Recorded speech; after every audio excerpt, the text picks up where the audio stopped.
gentlemen. Welcome back to Hoosier Game Day right here, presented by the Hoosier Network. Griffin Gonzalez beside me, as always, Gracie Barra. And we are so excited to get you ready for this Indiana against number 4 ranked Penn State. You know, it's a rematch of the season opener last year. The leap by Michael Penix as he reached into that end zone, just grabbing the pylon. And, man, we're so excited for this matchup, but definitely a different feeling considering the fact, once again, we have a top 10 team and an unranked Indiana team, but this time it's in Happy Valley. Yeah, now let's go back to how fans were feeling and how, reporters were feeling going into that game a year ago. It's almost around that same time, a few weeks earlier this year, but there were no expectations of IU going into that. And now IU had those expectations coming into this season, and sitting at their record right now, it's not the same. And it's definitely not the same how maybe fans felt after that reach that Penix had at the end of that game. But I think just the buzz around this game and it being Penn State and the way that that game finished last year, people are still kind of feeling that way that they felt last year. And maybe that'll rejuvenate them a little bit, but it's an entirely different matchup than it was a year ago. Do you think that helps IU a little bit, though, when they're coming into this one, yet again, the underdogs, pressure's kind of off, no one's expecting you to win this game by any means? And you think it's good for Indiana to be back in that role? I think maybe. The circumstances are different this year, but you said top 10 team, unranked Indiana team, it's the same on paper. It's the same. They don't really have anything to lose at this point. People's expectations for Indiana after having started the season have kind of plummeted a little bit. So if you go there and you don't perform the way that people are expecting you to, which is not super great at this point, you're not losing a ton. You're no kidding about that. Tail of the tape, I mean, this is a team that, as far as Indiana is concerned, has never been able to win in Happy Valley, and that's not an exaggeration. They quite literally have never been able to win. Not one time. In Beaver Stadium. They are 0-11 all time since Penn State joined the conference in the 90s, and looking to get win number 1 tonight. It is a night game at Beaver Stadium. It's the stripe out, not the white out, thank goodness for Indiana. What's the stripe out? Is that? Oh, it's totally different from the white out. Instead of being all white, only half of them are white, and the other one is blue.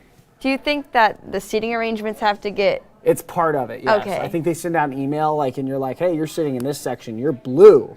And, you're sitting in the section right next to it, you're white. What is that, 100,000 people? That's not hard to coordinate at all. It's extremely hard to coordinate. I don't want that job. I don't want that job at all. But speaking of coordination, this show has been coordinated beautifully today. We have a loaded show for you today, catching you up on the latest and everything IU athletics. We're going to start with Joe Brennan from the Hoosier Network beat of IU volleyball. Slipping the past couple of weeks, and they have some tough opponents coming up. He's going to give us the rundown as what's going on with Steve Aird's program. Then a little bit later, we're going to check in with Carlo Barone in IU women's soccer. They're skyrocketing up once again, and Erwin Van Bennekom is doing something special with that program. We're going to get to hear from him, and then finally, we're going to hear from Jack Edwards to talk some men's soccer. Unranked. Should be interesting to see what Jack has to say about the direction of that program moving forward. And then the second half of our show, which is, of course, is the reason you are here, is our football pregame show where we're going to dive into all the analysts, all the insight. Evan Garricky from the IDS joining us to give us the latest in everything IU football. We're going to get you ready for today's matchup and so much more. Grace, you ready? I think I'm ready. Oh, I'm ready as well. Let's get going. Ladies and gentlemen, this is Hoosier Game Day.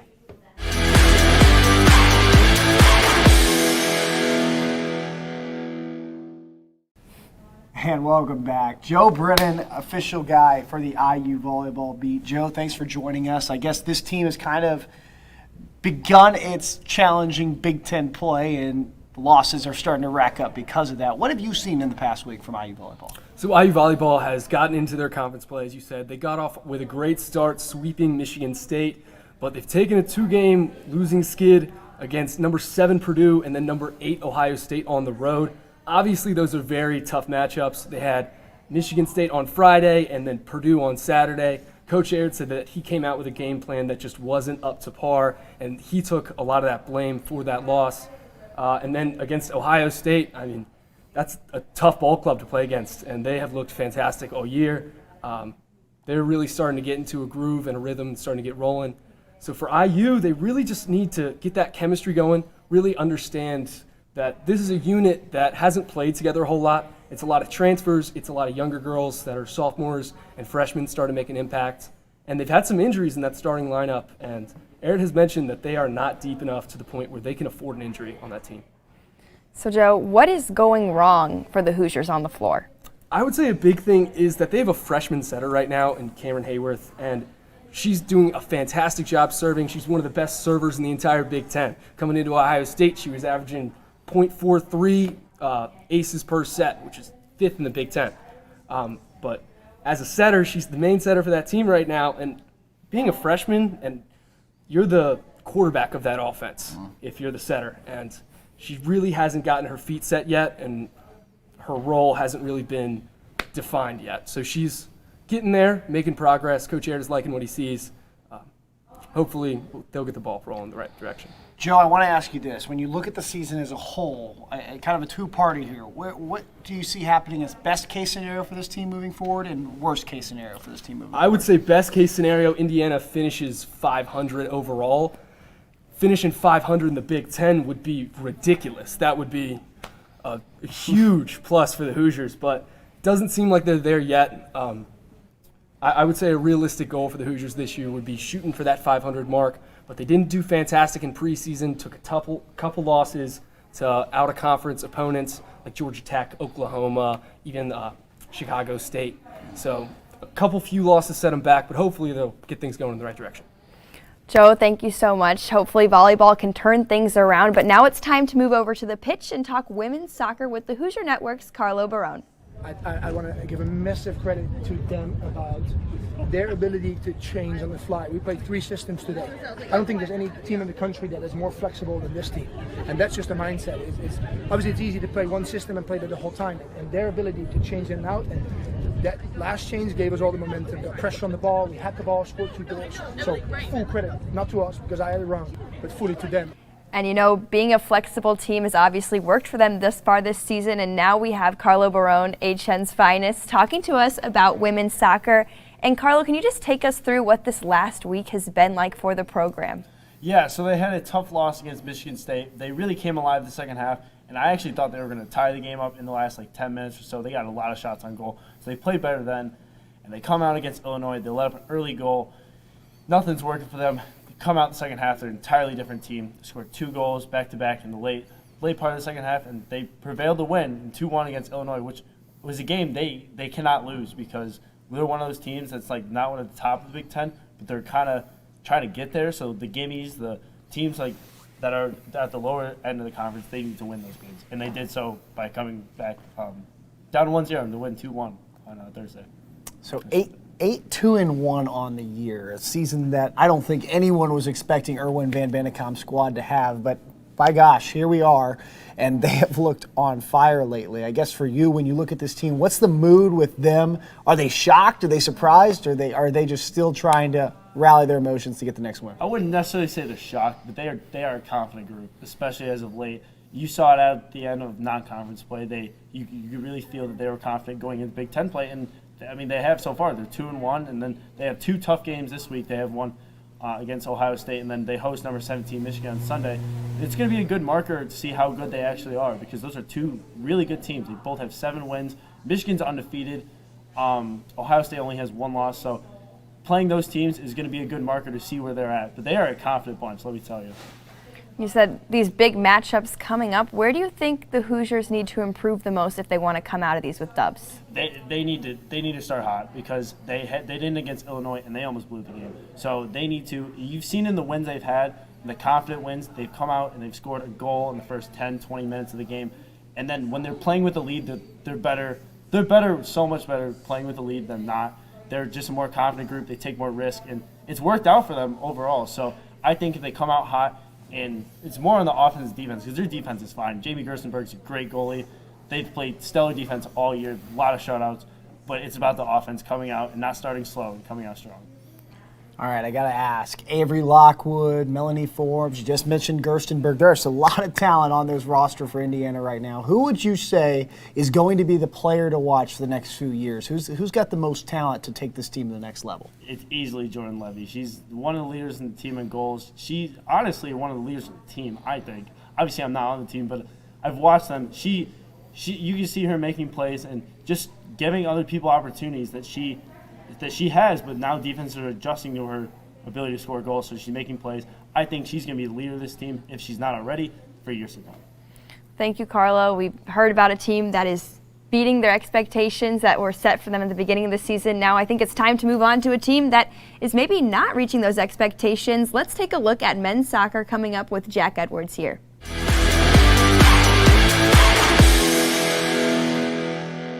This week, I guess. Now joining us, the Indiana men's soccer guy. Other than Jared Kelly, of course, it's Jack Edwards. Don't forget about Jared. He's not here. He's not here, but we love Jared Kelly as well. But Jack, you've been killing it on the beat this year, you know that. And I guess this is a team that let's call a spade here. They have not lived up to the expectations. What has been the biggest issue from what you've been able to see? And they won't dispute that statement in the slightest. You know, their expectations are sky high, and for good reason. They were the number 2 team coming into the season. It's really tough to pinpoint what the issue is on this team because the talent is there. We know from how many returners they had.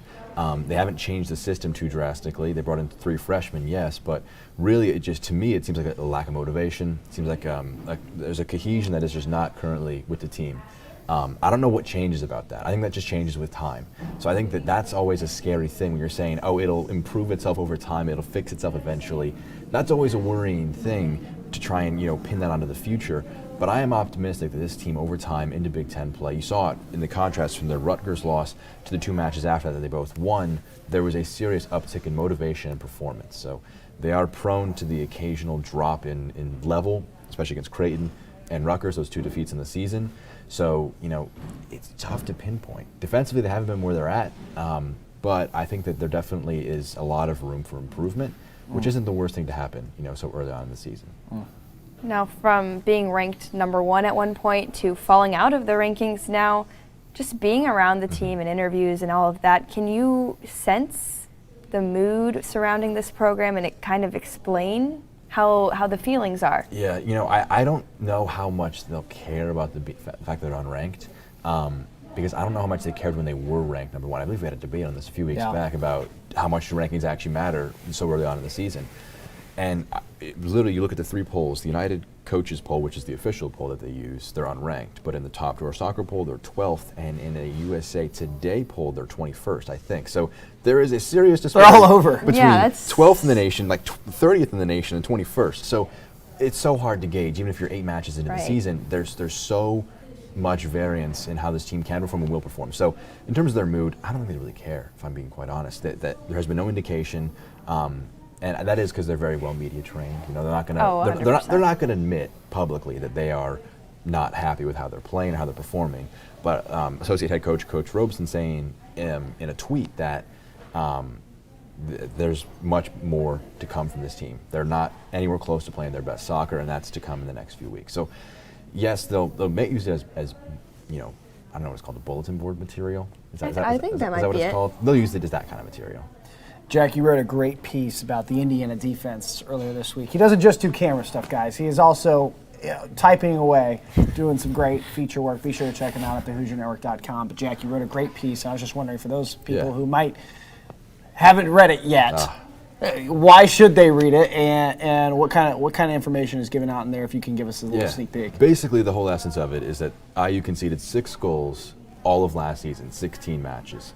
8 matches into this season, they had conceded 9 goals, so 3 more over the entirety of last season. And what I was interested mostly in is not just the quantity of goals that were being scored, but how they were being scored. And what I saw from last season was there was 1 goal from outside the box, tremendous strike against Marquette, and I believe the Sweet 16. The other 5 goals all came from within the 6-yard box. So basically, to me, that meant that this team did not concede opportunities and give teams space to shoot unless you were pretty close to the goal. And that indicates a very strong defense. This year, however, they've conceded 7 goals between the 6-yard box and the 18-yard box, which to me indicates just a serious defensive decrease from last year, where you didn't have a single one of those, to 7 in 8 matches. So the conclusion I drew wasn't that it was the back 4 or the defense that was completely the issue. It was the general shape of the team, because you bring in Mahalik, McDonald, and Sarver as 3 freshmen, your shape was sacrificed a little bit. And so defensively, IU wasn't able to press, and there wasn't, I think, as much dedication from the forwards and midfielders in being involved in the defense, wasn't as much closing down. And we've seen that actually be tinkered. I ended the piece on a more positive note. I was saying it's kind of doom and gloom defense now is not as good as it was. And I said that, they rotated Sarver and McDonald out of the lineup in favor of Quentin Helmer and Ryan Wittenbrink, both juniors. I think Wittenbrink, a redshirt junior, if I'm not mistaken. So they wanted some more experience. They wanted to kind of get guys who were more comfortable playing together, and it got 2 good results against Michigan State and Northwestern. So I think that IU is going to continue to feel itself out and figure its way forward, but definitely defensively, they're not as infallible as they were last year. So it is a concern. You can't look at this program and just say it's Indiana, so there's no reason for criticism or concern. It exists sometimes. But I think that if any team is capable of improving it, it's Indiana because of the talent of the coaches and the talent of the players they have at their disposal. Some pretty in-depth analysis, going way back, looking at numbers and everything. Pretty impressive stuff there, You can't Jack. get that stuff anywhere else other than HoosierNetwork.com, by the way, just so everyone knows. You can't. And Shameless plug, sorry. now, for some more analysis, let's look ahead to next week. 2 non-conference games. How important are these to their postseason hopes, to the shape of the season, and what are you expecting out of Trine and Omaha? I don't really know what to expect because they're very obscure, schedules in the middle of the season. You kind of have an opening few You don't matches. see that usually. You do not see that usually. What I expect to see is they're not gimmies, and there's not a lack of caring from Yeagley and the staff, but they're going to try some different things out. I have to imagine. You're not just going to send out the same 11. Try some different formations. Try some different players. Bring the freshmen back in. And when these are matches that if you lose, it sucks because you might drop further in the rankings than you already are. But your Big Ten record will be fine. And if you want to win the Big Ten regular season and tournament title in the same season for the 4th time in a row, you can't afford to drop those Big Ten games. So those are times to experiment. They're not going to be. They're at home, so it'll be a better atmosphere for IU to test things out rather than throwing these kids out and these different ideas out when they're hostile atmospheres and environments. So I really think that it can't go too badly for Indiana. I'm sure it could find a way. It very well could. But We saw Creighton. I don't exactly. Creighton was, we didn't expect to see that performance against Creighton. But even if there was a performance like that, it would almost be another lesson in a game that doesn't matter as much. Now, granted, you want to win every game you play. Yeah, you can't afford that many lessons in one season. You cannot, no. Well, Jack Edwards providing all the insight and analysis I think we'll ever need or want with men's soccer. I'm kidding. Appreciate your time, Jack. Appreciate your hard work. If people want to stay up to date with men's soccer, where should they go? HoosierNetwork.com. I'm starting to write. I'm a bit dangerous out here. Oh, he's doing it all, folks. That's where we get dangerous at the Hoosier Network. Jack Edwards, the absolute man. But up next, coming up, it's time to talk football, and we had to look back to last week's game against Western Kentucky, and that was a lot closer than I think anyone expected. In fact, a lot closer than Richard Fant expected. And that's where Max Rezick came in and talked to him as they do another film breakdown on this week's edition of Indiana In Depth.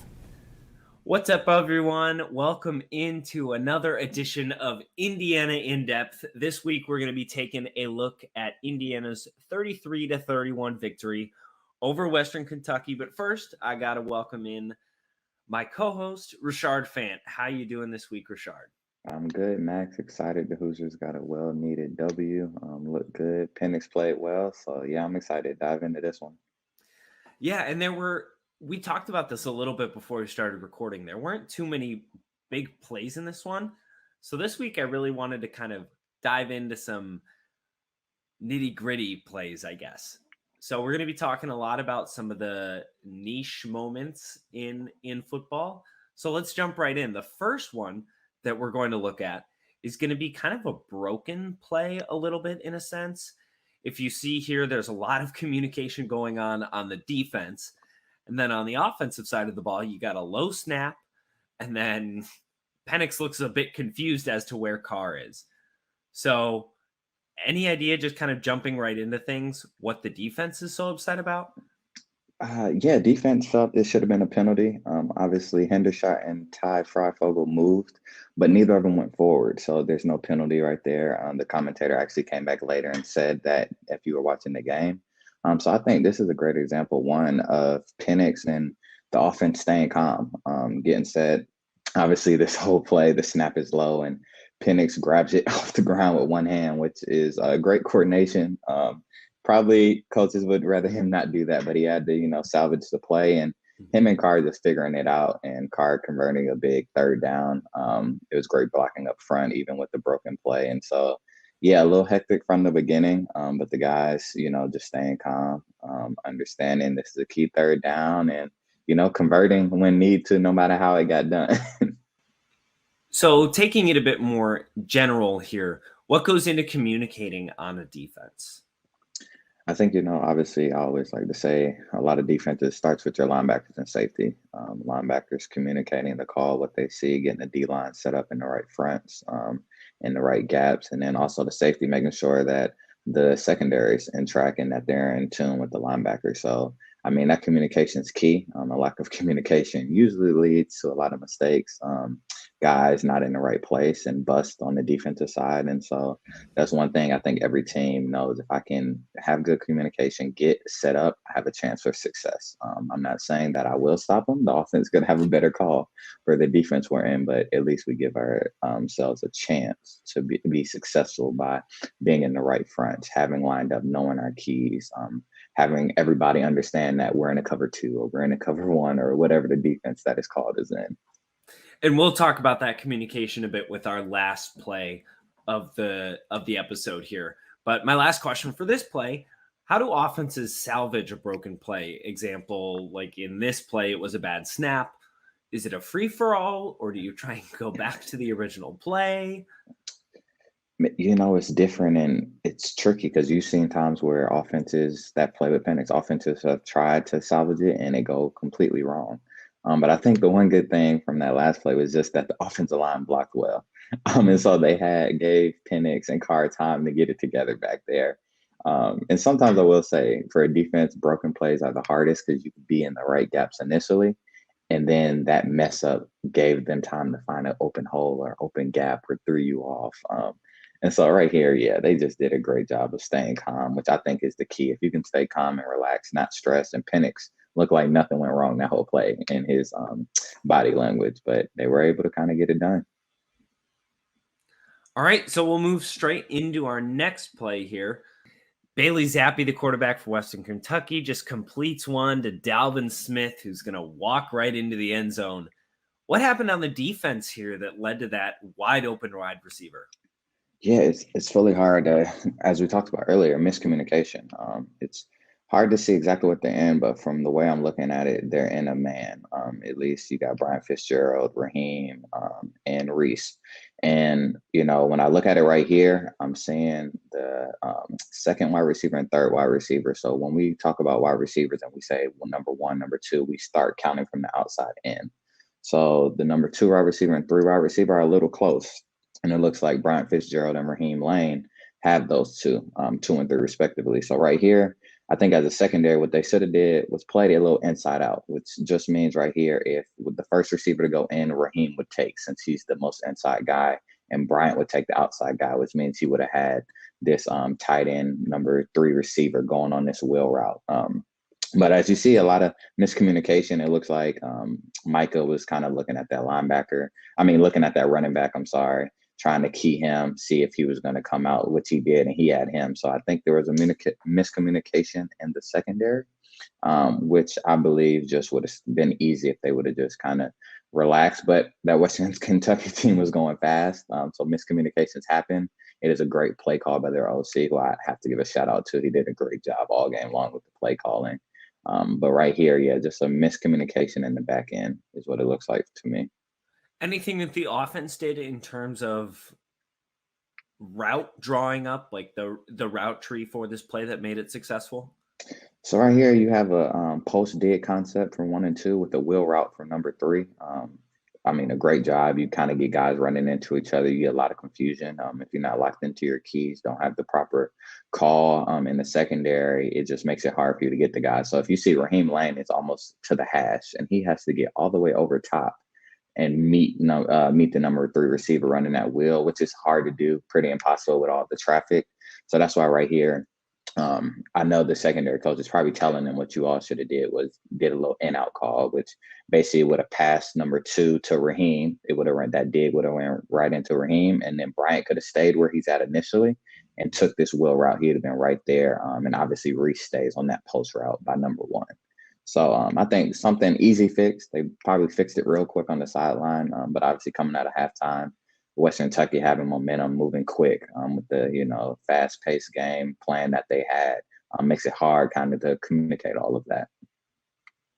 All right, our third play of the episode here, we have kind of an end around run to Jareth Stearns, number 8. He's just going to get the pitch and then cut back in to find that hole and go for a nice big gain and a first down.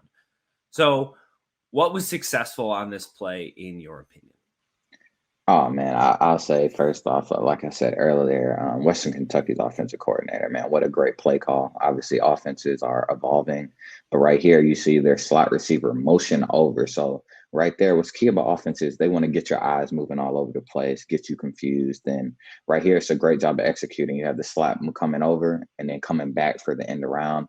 If you see that far tight end actually starts to come back across the play like he's going to block opposite side, and then he reverses to be that lead blocker for the slot on this end around, and the defense just gets caught going one way because that's what their initial keys told them.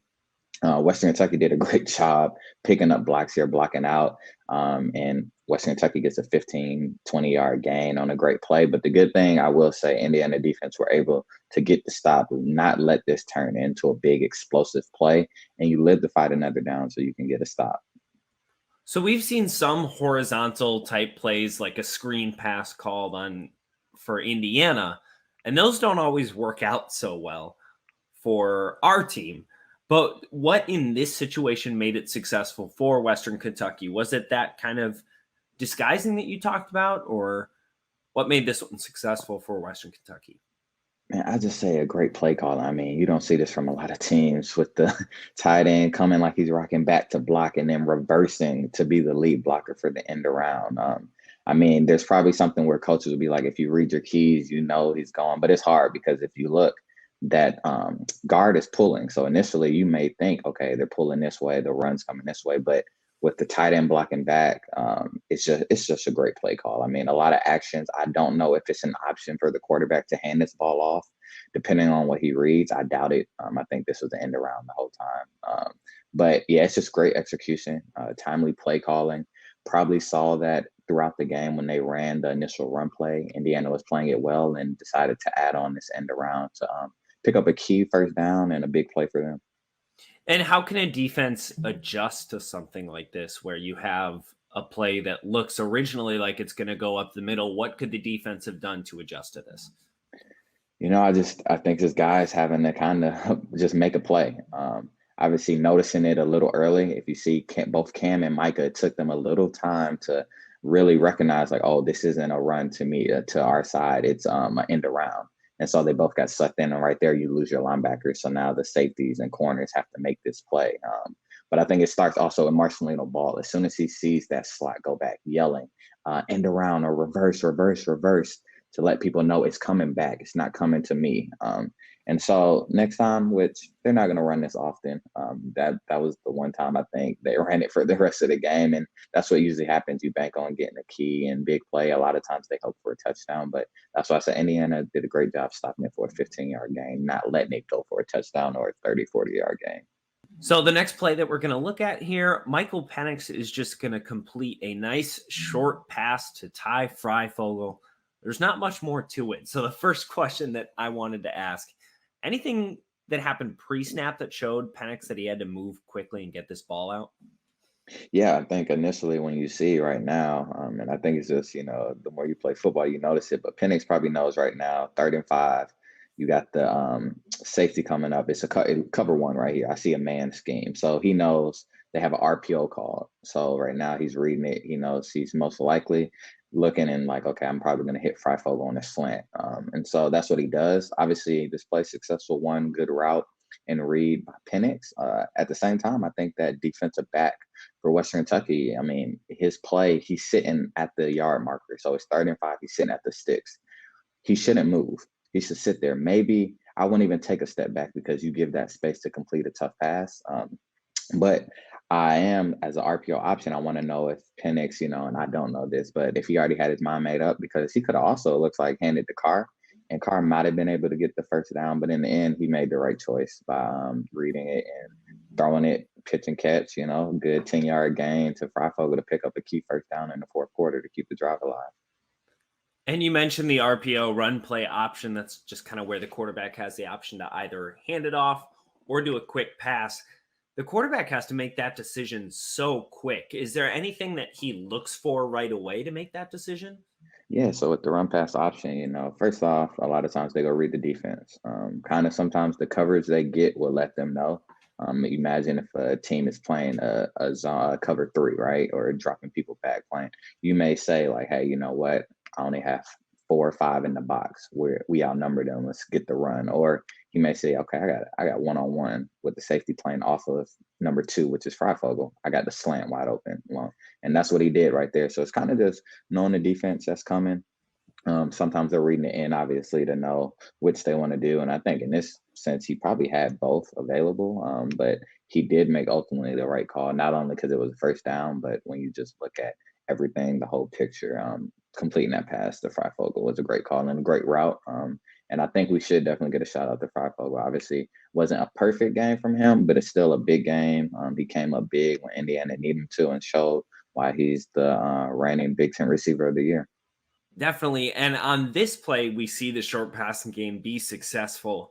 What makes it so difficult on the defensive side to cover the short passing game? And what are some advantages for the offense to relying on it, but also some disadvantages to relying on it? Yeah, I think when you look at this, right, you have your best receiver on the field against their safety. So you have a mismatch. And so right now, man, and Indiana's known for taking deep shots as well. Me as a DB, I'm thinking 3rd and 5, we're bringing pressure. Hey, I'm going to sit on things. It's going to be hard for him to run a deep route, especially with the safety in the middle of the field back there that you can't see in this picture.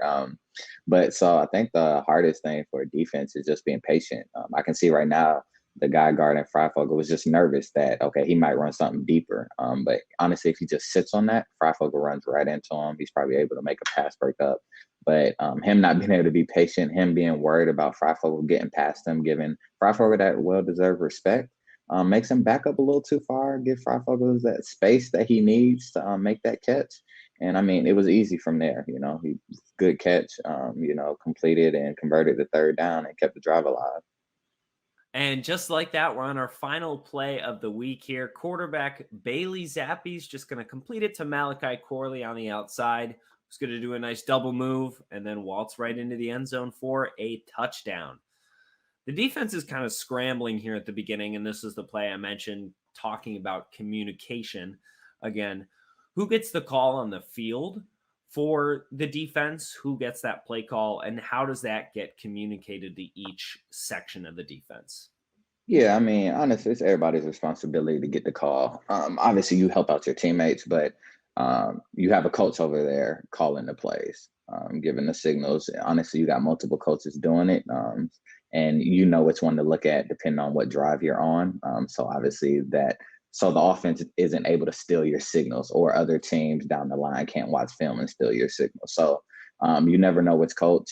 As a fan, you don't know which coach is signaling. As a player, you know which one is selected, even though it might be 4 coaches signaling in it.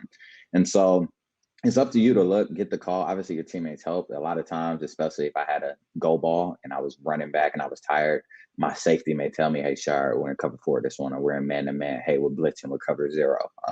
And so it just a communication, looking out for your teammate.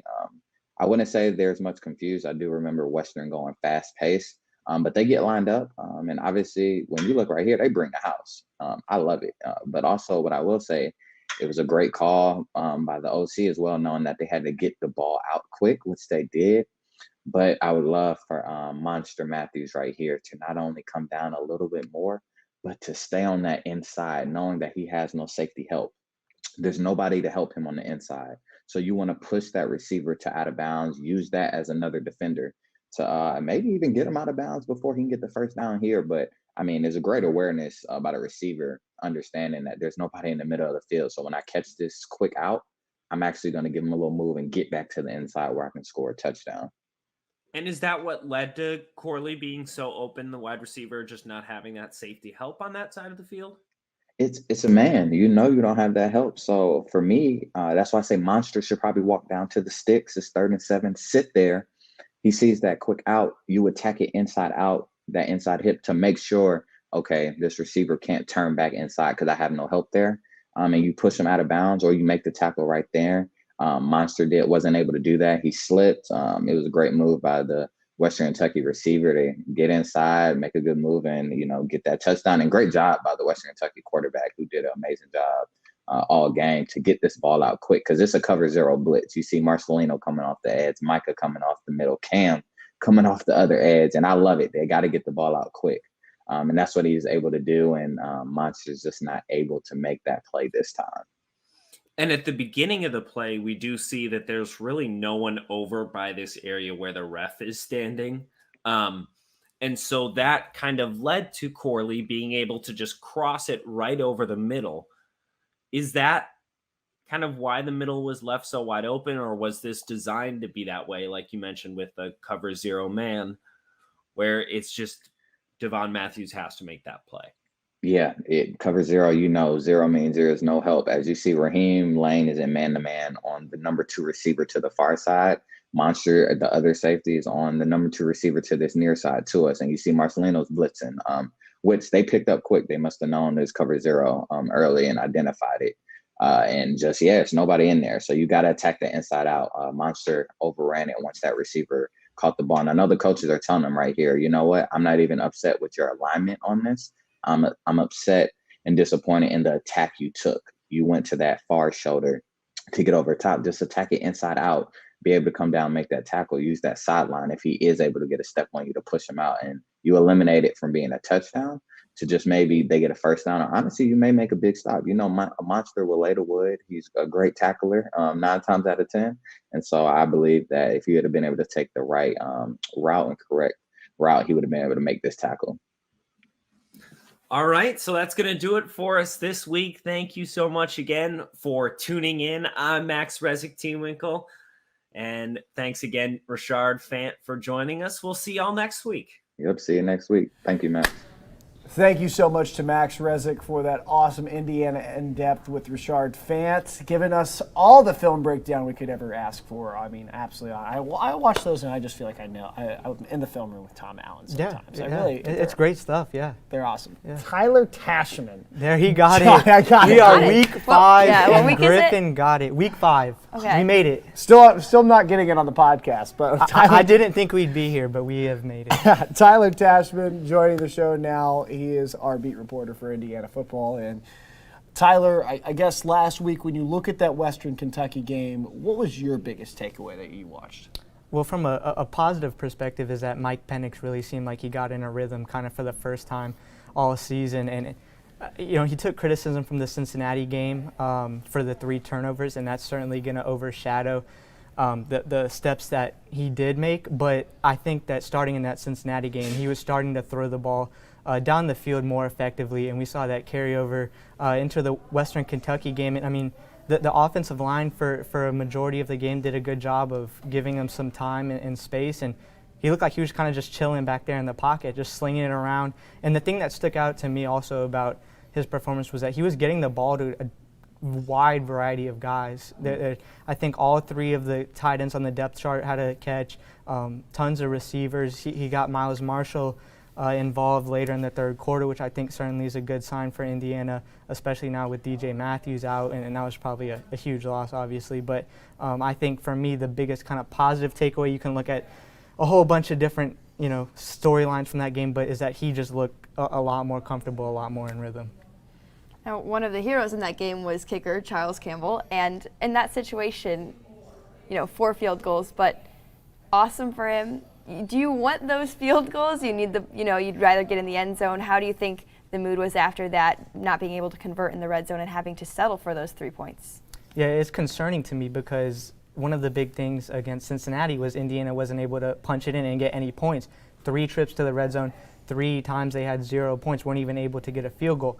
Now against Western Kentucky, we saw them make some improvement in terms of they get down in the red zone, they get down into Western Kentucky's zone, but they weren't able to put a touchdown on the board. I think it was between the first and fourth quarter, there was no touchdowns at all. And it's great when you have a guy like Charles Campbell who you feel pretty confident with and who seems like he can make some 40-yarders with his eyes closed. But if you want to beat a team like Penn State this weekend, you got to turn more of those drives into 7 points, especially when you're getting down the field and making significant headway on these drives. I heard a lot of IU fans on Twitter this week kind of saying, oh, we barely beat Western Kentucky. When you look at Western Kentucky on paper, though, they truly do have one of the best offenses in the country, and if you thought they were bluffing, they certainly showed it against Indiana, who was shown to have a strong defense. When we look at this Western Kentucky game at year's end, do you think we're going to say, hey, that Western Kentucky team actually was a pretty good win for Indiana, or do you think it's going to come back and be that was a pretty bad game for the Hoosiers? I don't think it's going to come back as a bad game. I think any win on the road, especially given it was probably close to a full house. I think they said it was close to a record for how many people they had there. So I don't think that will ever turn into a bad loss. I was concerned with Indiana's secondary a little bit. Taiwan Mullen made some good plays toward the end of the game, but they were really beaten multiple times. There was one route, I think Brandon Shelby talked about it this week, someone got beat on a double move, and really they were kind of just sliced and diced, and that's something that this Indiana secondary that didn't really happen a whole lot last season, and especially with Penn State coming up where they're going to be playing an up-tempo brand of football, maybe not as much as Western Kentucky, but Indiana struggled with that. Yeah. And is Indiana's defense going to be able to respond when they're put in a similar situation against Penn State? You got the win, but like you said earlier, lost DJ Matthews, came back, torn ACL, out for the season. How much do you think that's going to hurt this team that was already struggling offensively? We talked about not being able to punch it in against Cincinnati, losing your top wide receiver. Yeah, I mean, it's obviously huge, but they have the sheer volume of guys to try to step up. I mentioned Miles Marshall earlier. He's a guy that coaches since high school really have been regarding as just having a ton of potential. He's 6'4" frame, kind of all the measurables to be an all Big Ten receiver. And 2 seasons and a little bit more in, he's just been really inconsistent. Had 2 catches the first 3 games and was just a non-factor. But he's a guy that would be huge for Indiana if he can step up. Also, Jacoby Hewitt, Javon Swinton. There's a wide variety of guys that can step up. And the thing that helps Indiana in this sort of situation is that the coaching staff teaches the wide receivers to play the slot, to play inside, outside.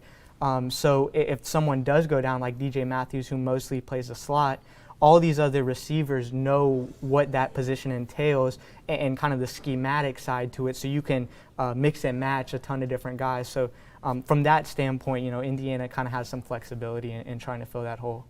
All right, Tyler, I know you're not going to be on today's show to talk Penn State, but if I can ask, how does that Western Kentucky game best prepare Indiana for what they're going to see today against a really strong Nittany Lions squad? Yeah, I think it's that up-tempo nature, just kind of getting a feel for, how Western Kentucky moves. It was a lot of people compared it to the Ole Miss game where Indiana got beat, and how it seemed like Indiana was a little step slow, and you could tell they were kind of fatigued. But also go back to the Cincinnati game too, because I think that can prepare them for Sean Clifford, quarterback who can run a little bit. I think he had 66 yards rushing in a single game earlier this season, and that's what Desmond Ridder did in Cincinnati. Indiana was able to contain him for a majority of that first half in the Cincinnati game, but he started running wild a little bit in the second half. So I think between seeing him in Cincinnati, the up-tempo offense, and Western Kentucky, I think those 2 components kind of will prepare Indiana a little bit for what they'll see on Saturday.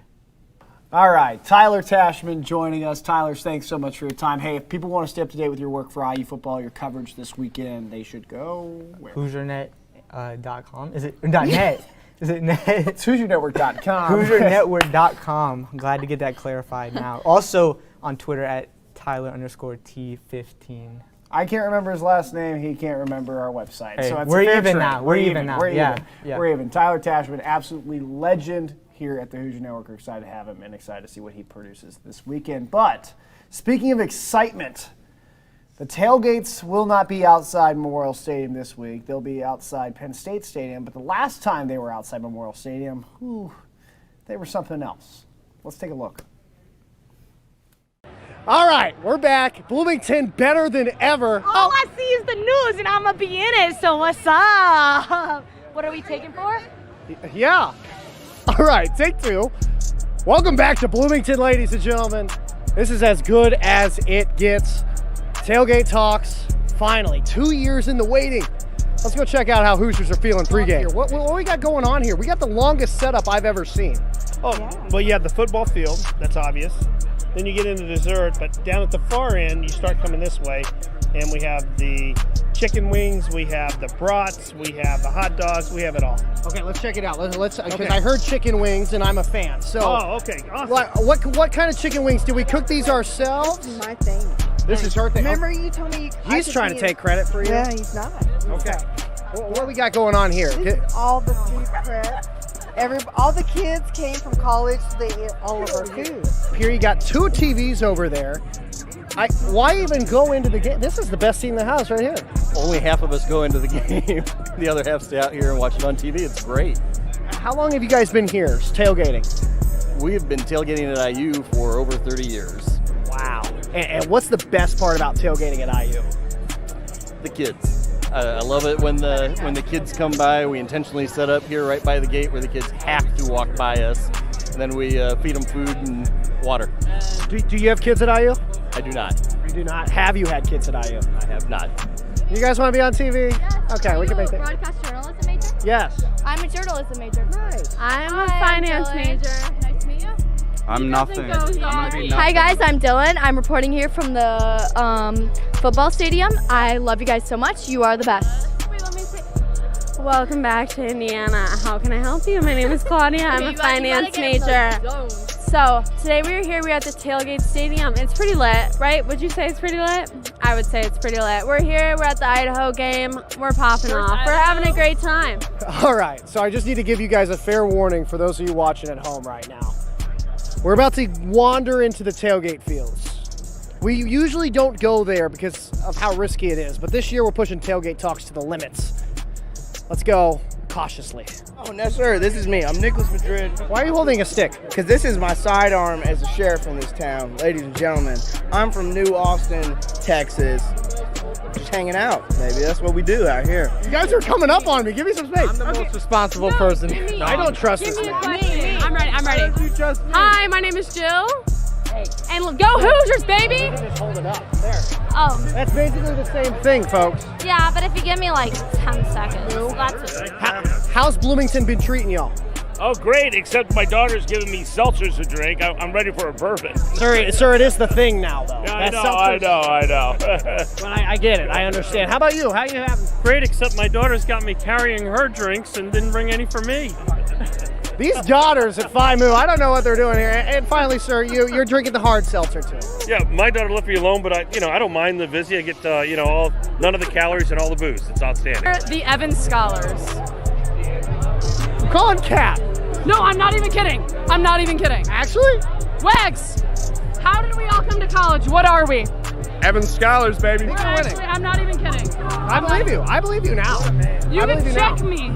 All right, we're gonna mingle our way through there. Yeah, come on, we'll give you a tour. You're gonna give me a tour. Give us a tour. Let's take the tour. We're taking the tour. Evans Scholars right here. Oh, hi. What do I say? Say we're Evans Scholars. I don't want. Okay. Do you say I'm an Evans Scholar? Are you? I don't know.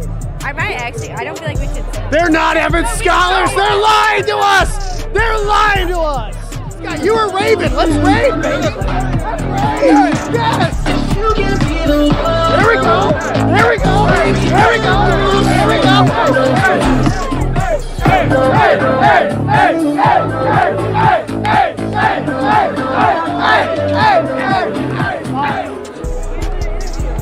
the endorphins, they're all over the place. God, we missed you, Indiana.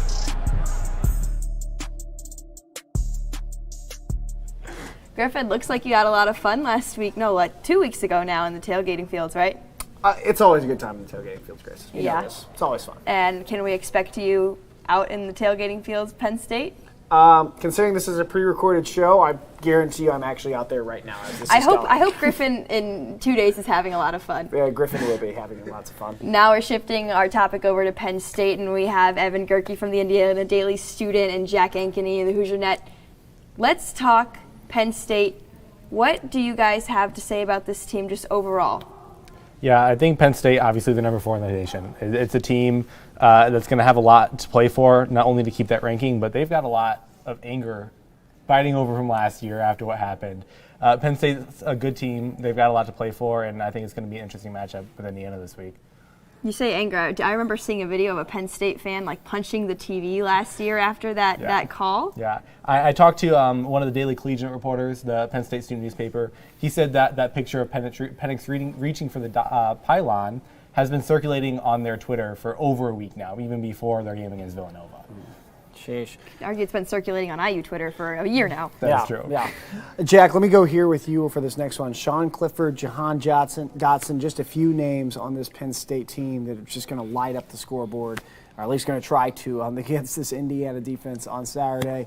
What do you see from this Penn State offense? They're averaging 400 yards a game. I mean, they are truly one of the best in the country. Yeah, well, they have a new offensive coordinator this year who's really got this offense flowing. They play an aggressive style too. They've gone for it on fourth down 22 times, which is really a remarkable number early on in the season. Jahan Dotson, a projected maybe top 15 pick. Him and Parker Washington are kind of one of the best wide receiving duos in the country.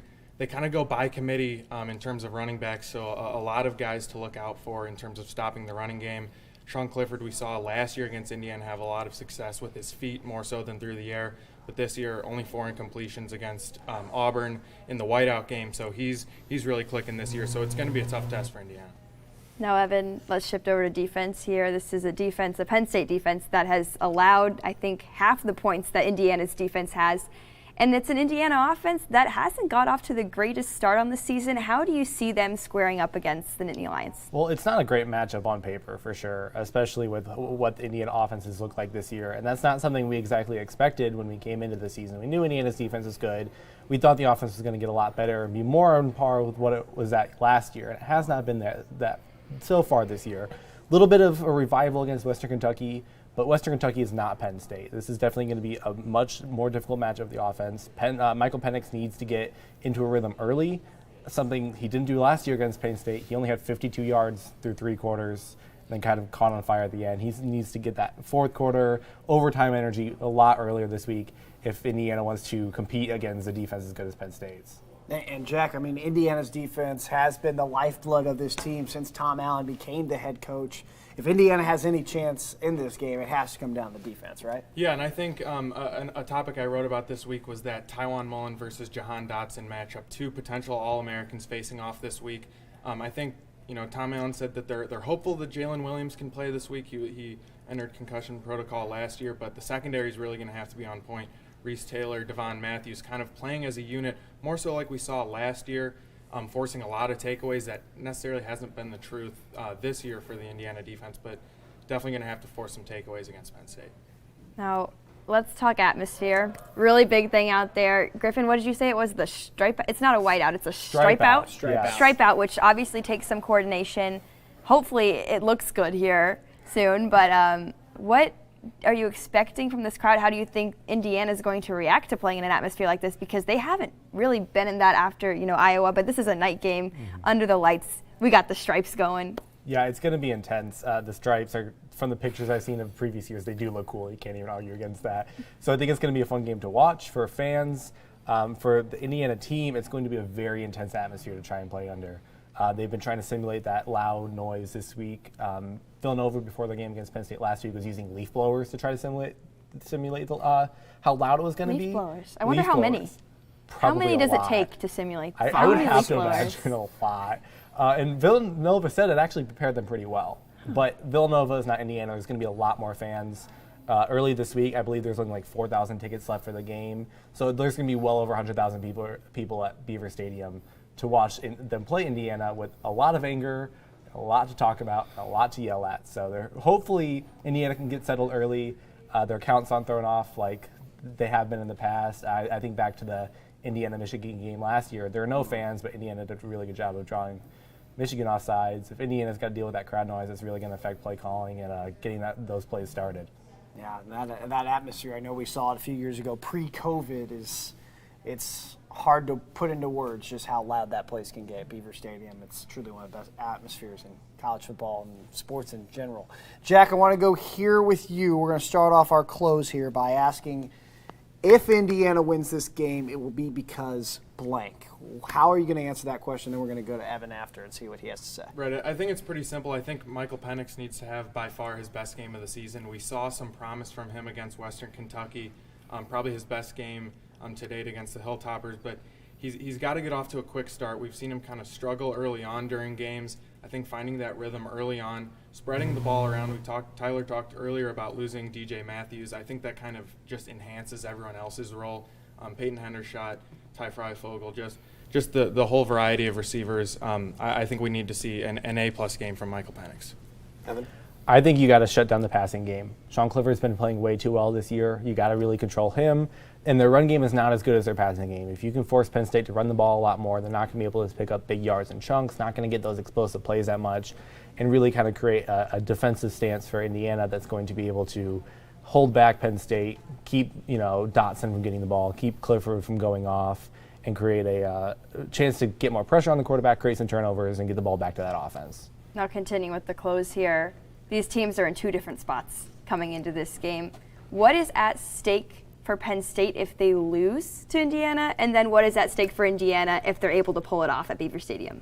Yeah, I mean, if Indiana's able to pull off this win, I mean, everything's kind of back on the table for Indiana. You talk about their first two losses are not to Big Ten East opponents, so in terms of division outlook, if you can pick up a road win at Penn State, obviously that puts a lot more on the table for the rest of the year. In terms of Penn State for a loss, then the Big Ten East becomes really interesting. We've seen Ohio State already lose, and it could be a race down to the final week for the Big Ten East. You're also, from Penn State, looking at college playoff eligibility. You lose a game, especially when you got to play Ohio State later in the season. It makes it a lot harder to make that argument, especially at this point of the year. But if Penn State manages to win, they're 5-0, they're looking really good, and they have a real chance to continue that trend and make a push for the college playoff. We've seen some teams, Clemson's 2-2, they might already be out of it. We can really see change this year that we haven't seen in recent years. Oregon's up there, Iowa's up there, Penn State's up there, Ohio State is not. So it's a lot different this year. But for Indiana, you're really kind of fighting for your bowl eligibility, and that may be a bit of an exaggeration at this point of the year, but 2-3 with the third hardest remaining schedule in the country, according to Pro Football Focus, that's not very pretty, and you got a lot of ranked teams left to play. The more wins you can pick up, the more upsets you can get. And it's crazy to even think that we're thinking about, are they going to make a bowl this year? But you do have to consider it, and you want to get these wins when you can. So going to Penn State and beating the Nittany Lions in Beaver Stadium will really help that out. Beaver Stadium. Sorry. Beavers, I'm Lions. thinking Oregon State here. My college football brain's all over the place today. Beaver Stadium, Penn State, Indiana, night game, stripe out. Let's get our predictions. Jack, what are you thinking?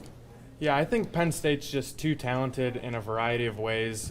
They got 3 stars at each level on the defensive line, linebacker, and Jaquan Brisker's kind of their playmaking safety. I think they just have too much for Indiana to handle. I got Nittany Lions. I'll go 38-21. Yeah, I'm pretty close with that prediction myself. I just don't think Indiana's got the firepower to handle it this year. They have not been the team you expected them to be. I'm going to go 35-24, a little bit closer, but I'm not sure Indiana can pull it off. I'm going to do the same thing. Same thing, different font, 31-17. Indiana's not going to pull it off, I don't think. Yeah, you know it's always going to come back on me, right? I got Penn State 31-28 on a final drive to win it. Field goal? Field goal to win it. I really think IU is going to wake up their offense this week. I think Penn State is due for a punch in the mouth.